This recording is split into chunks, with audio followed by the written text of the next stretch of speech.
Bien, vamos a abrir nuestra Biblia en Mateo capítulo 8. Hoy día vamos a hablar de algo muy interesante que uno puede decir, bueno, siempre escuchamos de esto, pero ¿qué es la fe? Pero quizás no hemos entendido todo.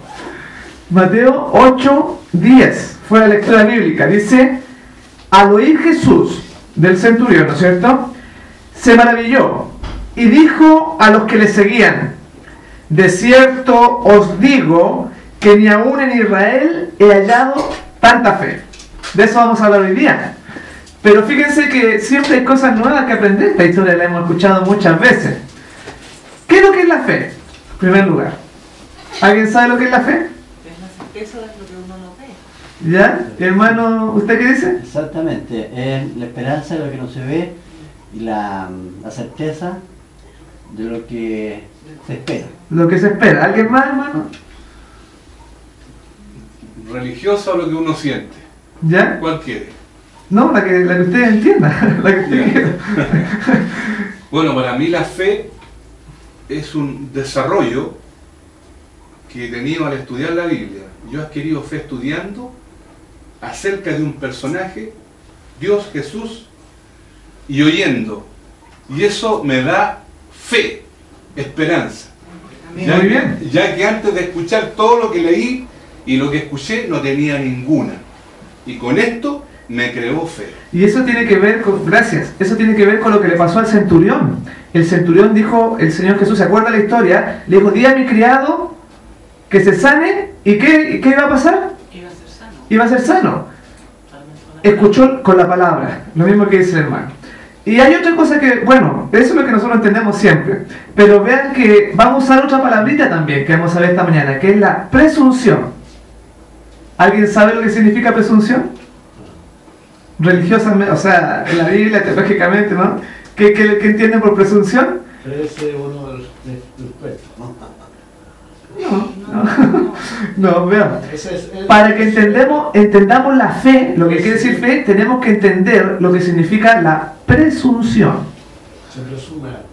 Y vamos a analizar eso en algunos casos de la Biblia, porque la fe dice que por la palabra hizo Dios, ¿qué hizo en el principio? Los cielos Y la tierra. fue hecho de lo que no se veía. Él dijo y actuó. La fe tiene que ver con la palabra, tiene que ver con el confiar, como decía el hermano Sergio, tiene que ver con esa seguridad que yo he aprendido de Dios, pero que se puede confundir con la presunción. Y entonces vean, cuando el Señor Jesús dijo, de cierto os digo que si ustedes le dijeran a esta multitud que callen, hasta las piedras hablarían. Cuando el Señor Jesús dijo eso, en el momento que sale la palabra de su boca, ya quedó hecho, ya quedó la fuerza para que cuando pasase eso se iba a producir. La palabra tiene poder en sí misma. Amén. Por eso que cuando Dios dijo, hágase la luz, Él dijo y la palabra actuó. Y en la medida que el centurión confió en que la palabra era correcta, dijo, no he encontrado tanta fe en Israel. O sea, la fe es confiar en la palabra, confiar en Dios, es madurar con el conocimiento, aprender y tener una certeza. Como decía también Hebreos capítulo 11, de lo que no se ve, lo que se espera. Pero nosotros vamos a ver la otra parte, para que entendamos lo que es fe, claro, para entender lo que es fe. Marco, ¿me permite?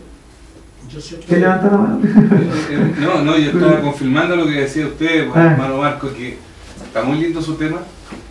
La palabra de Dios ordenó las cosas y el centurión confía que Jesús decía la palabra y también... Y le bastó, Era como lo mismo. Exactamente, le bastó. Sí. Para mí, el concepto de la fe está establecido en la misma palabra de Dios que dice, la fe viene por el oír y por el oír la palabra Claro. de Dios. Entonces, Eso significa de que nosotros tenemos que tomar confianza en lo que la palabra de Dios dice, no lo que el hombre dice. claro, pero eso es una retórica muy linda, la teoría. Es un concepto. Todos nosotros sabemos, claro, la fe, confiar, estamos claros, llevamos años hablando de esto. Sí. Pero nos vamos a dar cuenta que para entender la fe, nosotros tenemos que entender lo que es la presunción también. Y vamos a ir a dos casos en esta mañana que tiene que ver uno con Abraham, para que confirmemos lo que es la fe, y lo segundo con Balaam. Y ahí nos vamos a dar cuenta algunas cositas muy interesantes. ¿Se acuerdan que Dios le hizo una promesa a Abraham? ¿Cuál fue la promesa?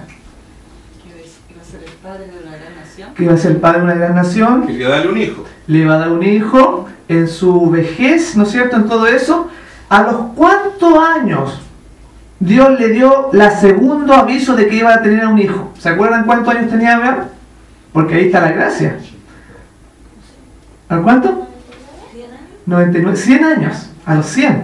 Le dijo, por segunda vez tú vas a tener un hijo. Y la promesa se demoró cerca de, primera vez, la segunda vez, ya le había dicho años antes. ¿Ustedes han esperado algo de Dios que se ha demorado años? Sí.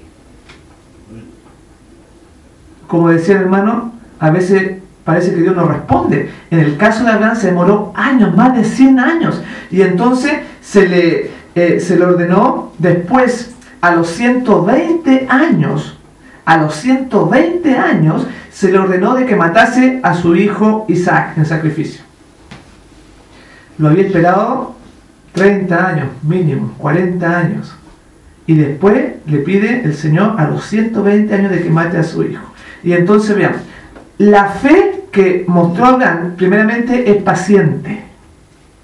Es paciente. Somos pacientes con las peticiones, es perseverante. Hay un momento de prueba. Siempre, no se olviden, cuando ustedes oren, cuando le pidan algo al Señor, hay un momento de prueba.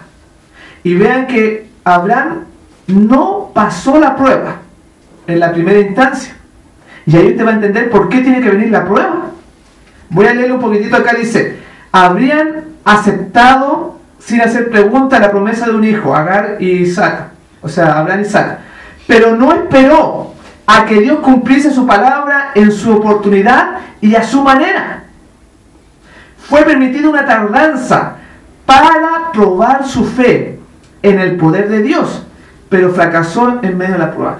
Fue adrede lo que Dios hizo. Dios le estaba poniendo en un estado de prueba. ¿Por qué una prueba? ¿Por qué a Adán se le dio una prueba? ¿Por qué cada uno de nosotros tiene que ser probado cada día? ¿Cuál es el motivo? ¿Cuál es el motivo? Que hay un acusador de Alejandra, hay un acusador del hermano Antonio, del hermano Sergio, de todos nosotros. Hay alguien que está preocupado de que usted y yo no nos salvemos. Y le dice cada defecto a Dios, le dice, mira, este no se levanta temprano en la mañana, no lee la Biblia, no ora. Tenemos un acusador. Y entonces, para que Dios poder rescatarlo, para Dios poder levantarlo de las tinieblas, tiene que demostrar de que somos dignos a través de Jesús. En el caso de Abraham no había esperado en la fe de que Dios le iba a dar un hijo a través de Sara. Y entonces, ¿qué hizo Abraham? Buscó un plan alternativo, y Sara se lo dijo también, búscate a Agar, tu sierva, y ten relación sexual con ella, y ten un hijo. Se casó con ella. Pero ese no era el plan de Dios. Desconfió, y entonces por producto de eso tuvo que venir la prueba. Muchas veces, mis hermanos, tenemos que pasar la prueba, y en el momento que pasamos, en nosotros se fortalece algo, y podemos decir, Dios le puede decir al universo entero, mira, yo me lo puedo ir al cielo tranquilamente, porque Él es digno, Él me ama, porque pasó esta prueba. Y ahí entendemos la prueba. Pero muchas veces perdemos el trabajo, viene la enfermedad, vienen dificultades entre los novios, como decía el hermano Sergio, porque hay que madurar, hay que avanzar. Y entonces Abraham pensaba que era imposible que le diera Sara un hijo en su vejez. Era imposible. Y entonces Sara sugirió un plan mediante el cual se cumpliría el propósito divino por una esposa secundaria. Nunca había sido el propósito de Dios. Producto de eso vino tremendos problemas a la familia. Y eso es presunción. Y eso, claro, vean, eso vamos a verlo. Pero vean de que no falló Dios. ¿Quién falló? El hombre, pues. Abraham. Falló la esposa. Es que el hombre se rige por la lógica, pues la lógica de Dios no es así. No es la misma. Y entonces, vean, cada momento que nosotros dejamos que pase en nuestra vida, que vamos perdiendo la juventud. Vean lo que le estoy diciendo. Cada sábado que desperdiciamos, nos volvemos más viejos, ¿sí o no? Sí. Cuando uno es más avanzado en edad, es menos proclive a hacer la voluntad de Dios.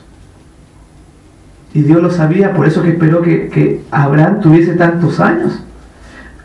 Nosotros podemos enfrentar ahora, jóvenes, podemos enfrentar muchas dificultades, muchas situaciones adversas, pero cuando ya es joven, cuando ya es vieja la persona ya no tiene tanto ánimo, ya no tiene tanta fuerza, ya ha tenido tantas luchas. Y por eso que Moisés cuando estaba delante de Dios ahí en el desierto, cuando cayó, porque el pueblo lo oprimió durante tantos años, ya estaba cansado Moisés.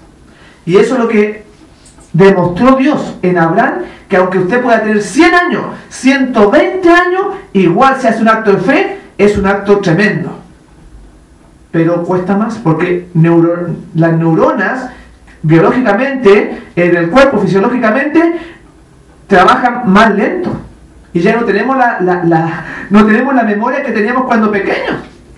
La fuerza, tenemos un desgaste ya, tanto porfiar, tanto insistir, tanto enfrentar los problemas, que la gente se cansa, el cuerpo se cansa, el espíritu se cansa, y llegamos a una edad que ya no da lo mismo en algunas personas, aunque no sean nosotros.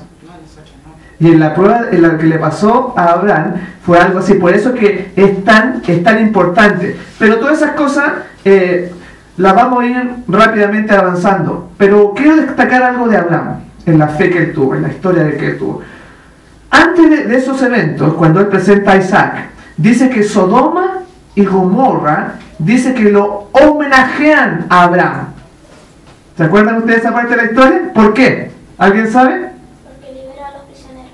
Porque libertó, ayudó a Sodoma y Gomorra cuando se levantaron los reyes. Porque su sobrino Lot había sido llevado cautivo. Ese fue el motivo por el que Claro, se involucró. pero ¿qué hizo Abraham? Vean la calidad, el temple, la calidad cristiana de Abraham. Dice que el rey de Sodoma le ofreció dinero y él le dijo, no, quédate tu dinero contigo.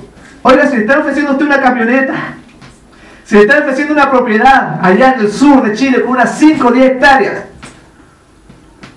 no es fácil. A Abraham como que le estaban pasando platita. Mira, tú te mereces, le dijo el rey de Sodoma, gracias por ayudarnos.